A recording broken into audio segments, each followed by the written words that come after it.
I have found that to be a very helpful mindset shift. If you approach the autistic folks, the neurodiverse folks that you're managing with the presumption that there is creative genius there to be unlocked and unleashed, wouldn't you make it your responsibility as a person who's been entrusted to manage and supervise and develop this individual? Wouldn't you do whatever it took?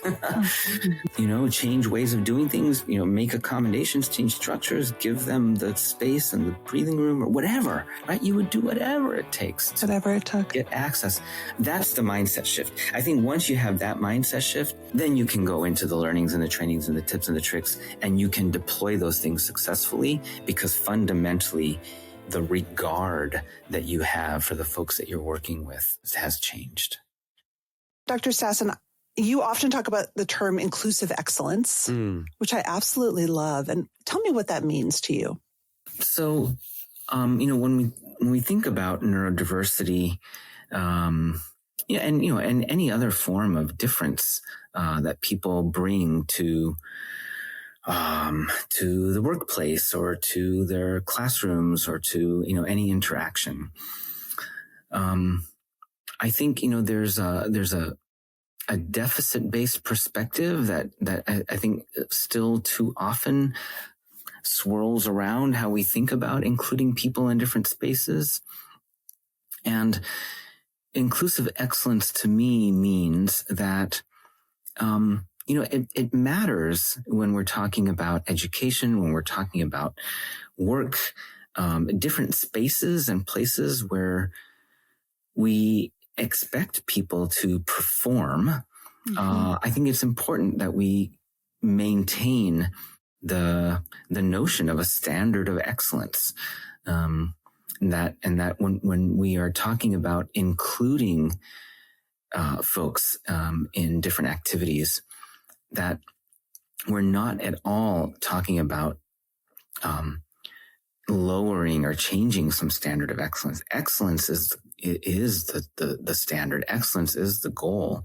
And the reason that we want to be inclusive in our workplaces and in our learning environments is because it is only through the inclusion of the full diversity of human mind that we can achieve true excellence.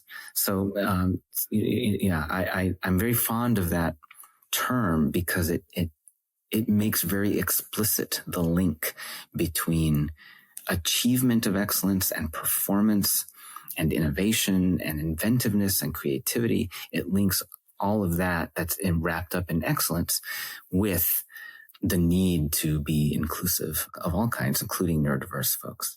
Yeah. It's like we're all going to get to the same excellent place, but the way we get there is going to be a little bit different. Mm-hmm. Yeah, that how we get there is going to be different. And I would argue that there's that we limit our ability as organizations, as teams, we limit our ability to achieve true excellence if we are not fully inclusive of all of the different ways of thinking and being that are out there. I'd love you to share an example. I first learned about you, probably like a lot of people, in David Yeager's amazing book, 10 to 25, and then dove in. You did something that I think is the model of inclusive excellence in your lab, and it was all around communication. I'd love you to tell that story and why establishing clear norms of communication drove your team to inclusive excellence. Yeah. Well, so the sort of the backdrop for this is that 18 years ago, when my firstborn son was born, and then soon thereafter diagnosed with autism, I began as a research scientist running an active astrophysics research lab, starting to think about how my experience as a dad with an autistic, at that time, little kid could help inform how I was managing my research team, with the idea that the day might come that my own son might be in a position to want to move into spaces like my own research lab. And so if I wanted to be helping folks like my own son to be successful in that way, I needed right away to begin thinking about how am I managing my team? How am I structuring my team so that folks like my own son could be successful in those kinds of spaces? Mm-hmm. And so I began to intentionally recruit autistic students here at Vanderbilt to join my research lab. And so immediately, right, it became an imperative for me to involve my entire team in the business of making the team be truly inclusive of everyone, including the autistic folks that I was beginning to include in the lab. And again, it was sort of learning by doing, but realized very quickly that where I needed to make a pretty significant structural change in how my lab did things was around communication. Places where social dynamics can be ever present and can play an outsized influence if you're not paying attention. And so what I came to realize was that the autistic students that I invited into my lab initially were not comfortable being in team meetings because the conversations, were boisterous at times. There was a lot of sort of, innuendo and double entendre kind of, nudge, nudge, wink, wink kind of stuff. And, which can be second nature to a lot of folks. But to the autistic students I was invited, they found it to be confusing. At times they just felt very uncomfortable because they didn't understand what was being communicated. And the fact is that a lot of that stuff really had nothing to do with the business of the lab, with the work of the lab. Mm-hmm. And what I realized through those early experiences was, I'm all for, friendships, and a friendly work environment. But what I realized was that by communicating to everyone, look, when we come together as a team, we need first and foremost to be focused on and to value precision in our communication. What are we saying to one another? What are we asking of one another in any interaction? And let's be very clear about the purpose of that interaction and make sure that we are being as precise as we can be in those communications and in those interactions so that it's focused on the work at hand. And let that happen in a friendly way. But if we allow too much of the stuff that has nothing to do with the work at hand, that's going to end up creating barriers to folks who want nothing more than to bring their ability and their talent. But in order to do that successfully, they need everybody to be communicating in a consistent way and in a way that's focused on precision. How did you do that? Did you use agendas? Did you create guidelines? How did you do it? So one thing that I did was I made sure that every team meeting had an agenda, that it was stated in advance. This is what we're going to be covering during this meeting. This is why we're meeting. And we're going to cover these topics. So that was one thing. I think maybe most importantly, to be honest with you, it was the way in which I, as the leader of the team, of the lab, the way that I consistently guided the conversations during those meetings. Because, initially, people have old habits and, at least initially, I would say it was very common during a team meeting, for some side conversation to strike up around, the football game that weekend, whatever. Yeah. And so it was important for me in those cases to say, hey folks, remember the purpose of this meeting is this topic. Let's stay focused on the topic. Or, in some cases I might say, it sounds like, some of you are beginning to, talk about a conference that's coming up. And, we didn't have that on the agenda, but that would be a really useful additional topic for us to discuss. So, but let's set that aside for the moment. Let's stay on topic for the time being. But let's keep a pin on that as a topic to return to at the end of the meeting if we have time, because everybody would probably benefit from learning about that conference that's coming up and how people are thinking about preparing for the conference, right? That becomes a professional development opportunity. But it required me to constantly play sort of goalie in managing those conversations and those dynamics, being ever mindful, people want to be part of creating this inclusive environment, and communication is so important to that. But I need to be sort of the coach at any given time, sort of reining it in, structuring it, keeping it focused, maintain that sense of precision in communication while inviting opportunity for folks to bring additional topics. Did you find over time new habits were created? What Absolutely. happened? Actually, it didn't take long before that became the new norm. That became second nature. And I knew that I had succeeded when I noticed in some meetings where maybe something might go a little bit off topic or somebody might introduce something.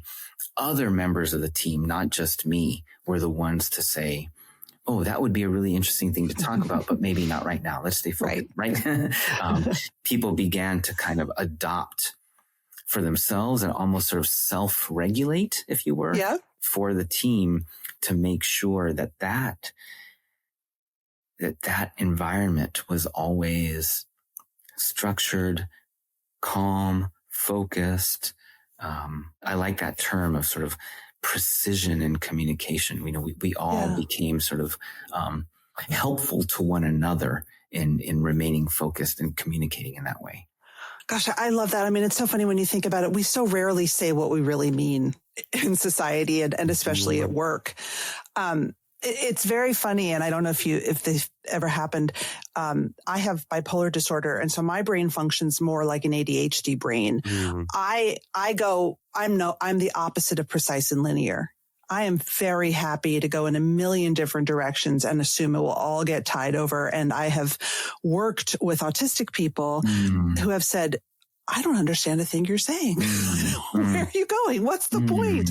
Even actually, frankly, I've worked with neurotypical people who've just been like, huh?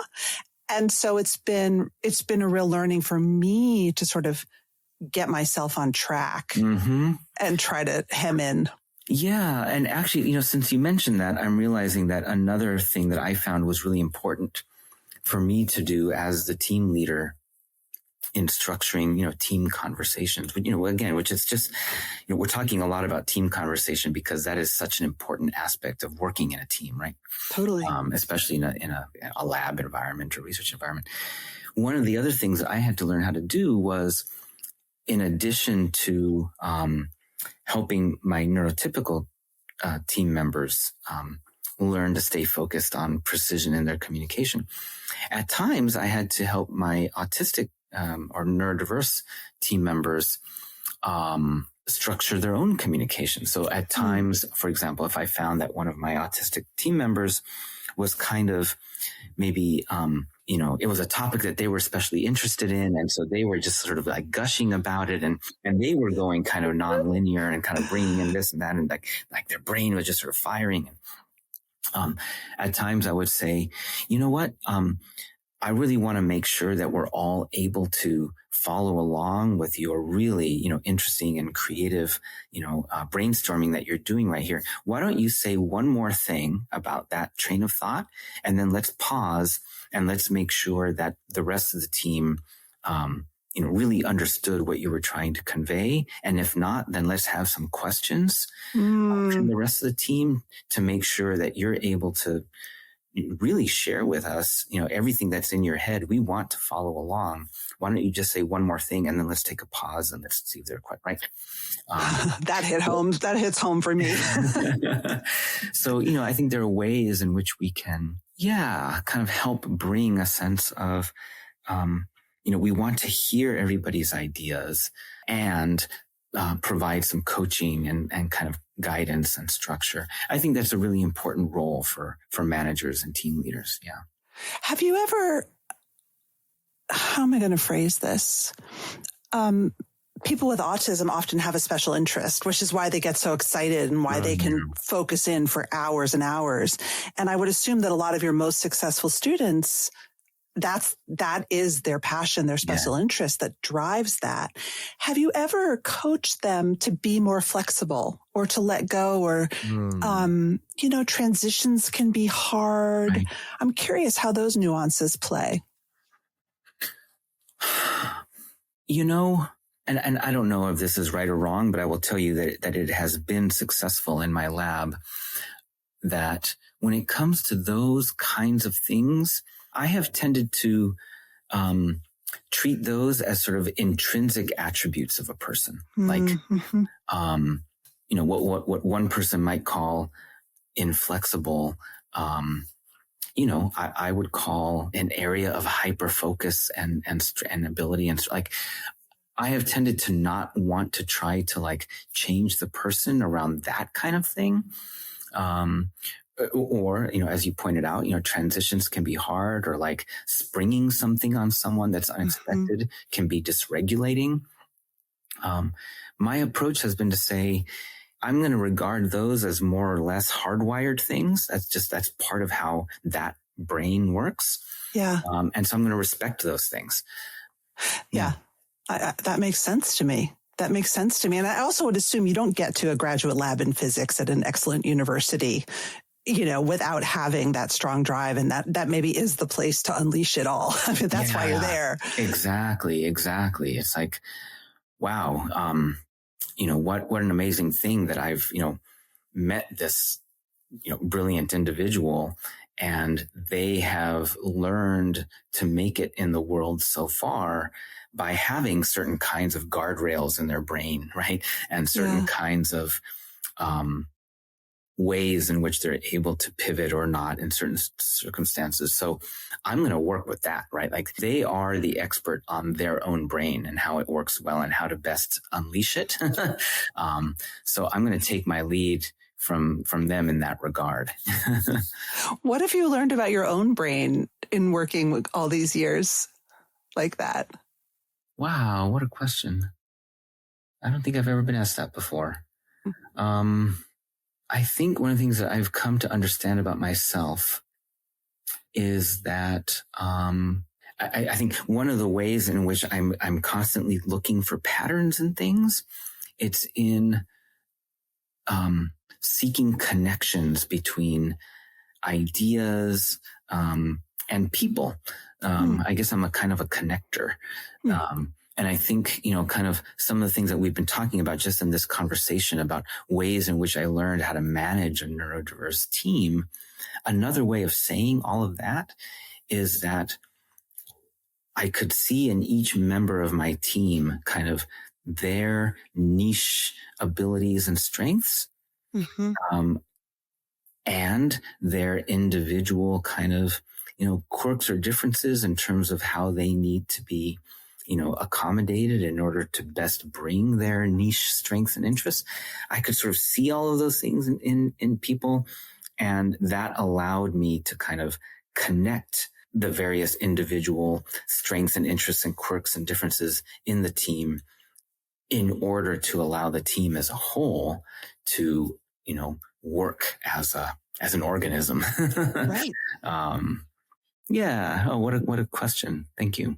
What a gift. I think that anyone listening would think, oh man, that's my dream to have someone, to manager who actually sees me for who I am and also helps me with what I need. But I think most people who who find themselves in some kind of management or supervisory or leadership capacity. I know that leadership is something you think about a lot. I think there must be at least something that draws us around seeking connections. I think of that as so integral to what it means to be a leader that I think anyone who's called to leadership or who finds himself in a leadership role, I think that's something that we probably all share is yes. interest in seeing those connections and finding ways to make the connections. Well, you can create alchemy, right? It's amazing when it sort of clicks. I'm just looking at my questions here. You also, I read in Dr. Yeager's book, you let people dial in virtually to team meetings way before the pandemic. Yeah. What was the discovery that led you to start? I mean, I would imagine that's not the norm in a lab where, people theoretically should be together. What led you to start doing that? Yeah, and that was, again, one of those things that I learned very, very quickly just through experience was, aside from the, managing the communications and the social dynamics thing, there's also just sort of the physical environment, right? Yeah. And all of the sensory things that go along with being in a physical space.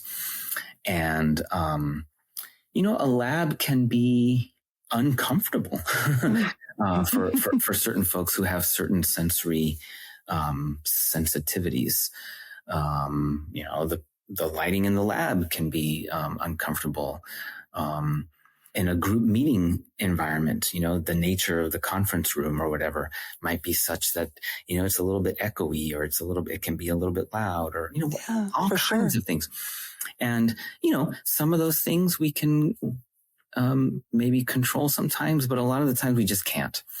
And even before the pandemic, we had, video conferencing ability, not as good as we do now, but, we had something. And, it was often the case that maybe I was traveling or another member of the team was traveling at a conference or at a research site. And, and we wanted to still have our regular weekly team meetings. And so any given week, one or two members of the team were dialing in just because they were traveling. It occurred to me that, somebody doesn't have to be traveling to sort of participate in the team and in the group in that way. If they are, one floor up in the building, but they're in a space where they're just much more comfortable. And that allows them to participate in the group meeting. I'm already having people dial in from Germany because they're at a conference in Germany. Why not let them dial in if they're one floor up, but just they're able to control their environment, and then that allows them to be more engaged and participate and bring what they have to offer much better. Let's just do that. And so that kind of normalized it for the group. And well before the pandemic, I just came to sort of, every time we had a team meeting, I set up the video conferencing. It was up on the big display. Everybody could see everybody. Everybody could participate. And those who just needed to be in their own space and controlling their environment could do that. You make it sound so simple, and yet it is so hard for so many managers. I just want to shift, just as I'm keeping an eye on time here. From what I understand about your lab, which I'm definitely not smart enough, is that you're very interested in visualizing data. And looking through the Frist Center's site, it says the Frist Center seeks to understand how visual thinking works in the human brain, especially for neurodivergent people. Do you find there are different ways that neurodiverse people, maybe autistic people, see things in their mind? The power of human visualization. Yeah. Yes, absolutely. And this is not a new idea, actually. A lot of my own, interest in and thinking about this has been very strongly shaped by Temple Grandin's writing and speaking on the topic. She has a book called Thinking in Pictures, that just talks about her whole lived experience and that her own coming to understand that a fundamental aspect of how her brain works, which is not typical, is that she thinks in pictures, where it turns out that the majority of people actually think more in words. Language is so foundational to how most people think. Even if you think that you're thinking about a picture, or even if you have a picture literally in your mind, the way that you're thinking about it most often for most people is you're kind of taught, right? There's a voice in your head that's like narrating the picture. Whereas for many autistic people, many neurodiverse people, it's a much more, as I understand it, because I don't think this way, but as I understand it, it's a much more direct, like literally thinking in pictures, not like narrating the picture, but just thinking the picture. I just think that's so fascinating. And I think what we're learning from a lot of the neuroscience is that there's two sides to that coin, where on the one hand, many autistic people in particular can have challenges around language and at least around sort of communication with language. The other side of that coin is that there is this sort of like hardwired direct access to a way of thinking visually that can represent a tremendous strength when it comes to a lot of the things that we do in science and engineering, which is analyzing visual representations of quantitative information. That's interesting. I have a little bit of a different bias. And again, I am not a scholar of this stuff, but I'm very interested in people on the spectrum who are, I met a doctor at MGH once, and he said, there are two types of autistic people. There are introverted autistic people and there are extroverted autistic people.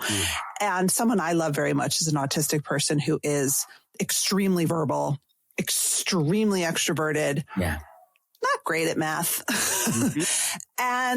but has that same ability to see systems and memorize things instantly. Yeah. It's just that the skills are sort of channeled into different things than math and science. Yeah. So have you worked with people who are autistic like that in your lab, and what are your observations? Absolutely. Yeah. And I think my understanding is that autistic folks who are on sort of, let's call it the more verbal, sort of, artistic, creative, sort of less common than autistic folks who are on the sort of the quantitative sort of math sciencey thing. That's my understanding. It could also very well be that we have yet to really understand or learn how to recognize more of the autistic folks who are on that. Well, they mask. I mean, they feel more socially familiar to us, probably. Yeah. No, that's a very good point. Because they talk a lot more. Yeah. Or they communicate in a different way. I don't know. But I'll tell you this. Every person who I have hired through the Frist Center to do communications for the Frist Center, my communications director right now is an autistic woman. Before her was another autistic woman. Before that was another autistic individual. I have benefited from having access to and engaging and employing autistic folks who are exactly of the kind of folks that you're talking about. And it's been really important to me for the Frist Center to have all of our communications, our spokesperson, the promotional stuff, the webinars that we do, the educational things that we do, to have all of that stuff happen, with and by autistic folks. So yes, I depend absolutely on the autistic creatives for so much of what we do.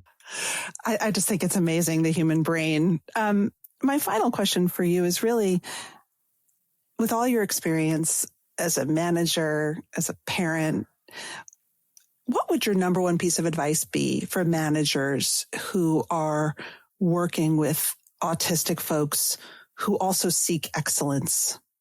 There's a lot of, tools and tips and tricks and, and education and training and learnings that are out there that, that we offer through the Frist Center, that managers and leaders can benefit from, to basically become better managers of neurodiverse people. I think before jumping into any of those learnings and tools and tips and tricks, the single most important thing is a kind of a mindset shift. And the mindset shift is this. Suppose you were Albert Einstein's first boss. And you were told, someone told you, and somehow you had the benefit of knowing or suspecting that this individual who you had the responsibility to manage and supervise was going to be the next Einstein, literally.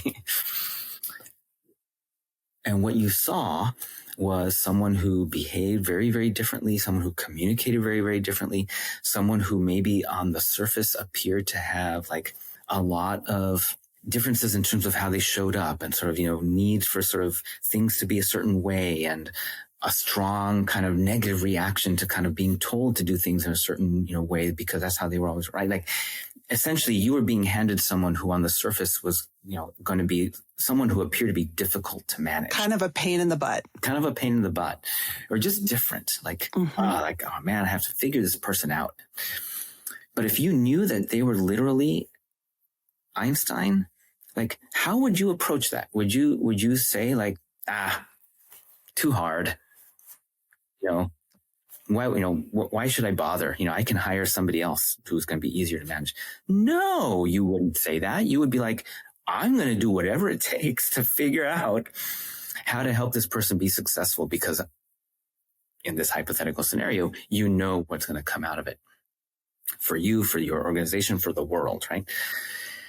I have found that to be a very helpful mindset shift. If you approach the autistic folks, the neurodiverse folks that you're managing with the presumption that there is creative genius there to be unlocked and unleashed, wouldn't you make it your responsibility as the person who's been entrusted to manage and supervise and develop this individual? Wouldn't you do whatever it took? Change ways of doing things, make accommodations, change structures, give them the space and the breathing room or whatever, right? You would do whatever it takes to get access.